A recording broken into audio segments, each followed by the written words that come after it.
有关民用工厂爆炸事件，某公司明安国际昨天召开记者会，讲因有15亿保险的理赔，嘛会成立信托口座，会负责到底。不过煞是无讲金额到底是偌济。也那外界指记讲，民用无甲消防员讲现场有大量的过氧化剂，才会害这个伤亡遮尔吃力。也那民用的总经理回应讲，因是有甲消防员讲现场有环基源。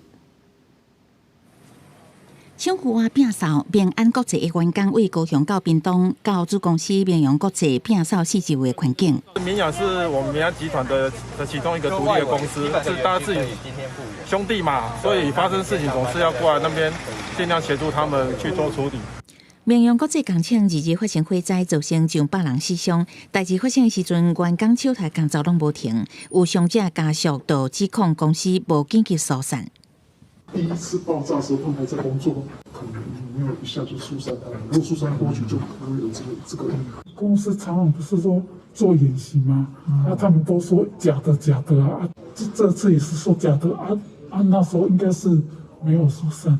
虽然警报有响，颠倒号为少员工想讲是伫做演练，民用是毋是有广播通知，是毋是有协助疏散，相关的流程到底是毋是有落实？警报器有侦测到它自动响，然后当然警报器都是一个它是一个非常标准的流程。像我听到我也有跑出去我们还是对这样的一个过程，这个我们会在检讨改进。果然排归排，镜头前行礼会失礼。明阳国际董事长捌讲甲后甜，针对爆炸原因，敢若说明是原物料仓库不明原因出现烟雾。外界质疑明明厂房有放化学原料，相关的资料公布无完全，无通知有过氧化剂，唔再夺走消防员的性命。其实环己烷它本身是一个过氧化剂，其实这两个是同一个东西。面对大笔赔偿，就惊明阳脱产，检方请环保协会协助家属申请假扣押。公司是表示，除了15亿保险理赔，也会成立信托。不过销户内底金额有偌济，交代无清楚。敢若讲25甲银行讨论了后，会阁公布。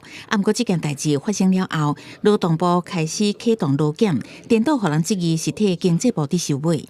在我们的科技产业园区里面的劳检，是我们经济部的加工出口区来做劳检，那并没有说在背黑锅。明阳劳检向执行，经济部长王美花证实，组织机关伫经济部讲目前救人救灾较重要，因为这件代志真大条，以后跨单位检讨了后，会阁做相关的处罚。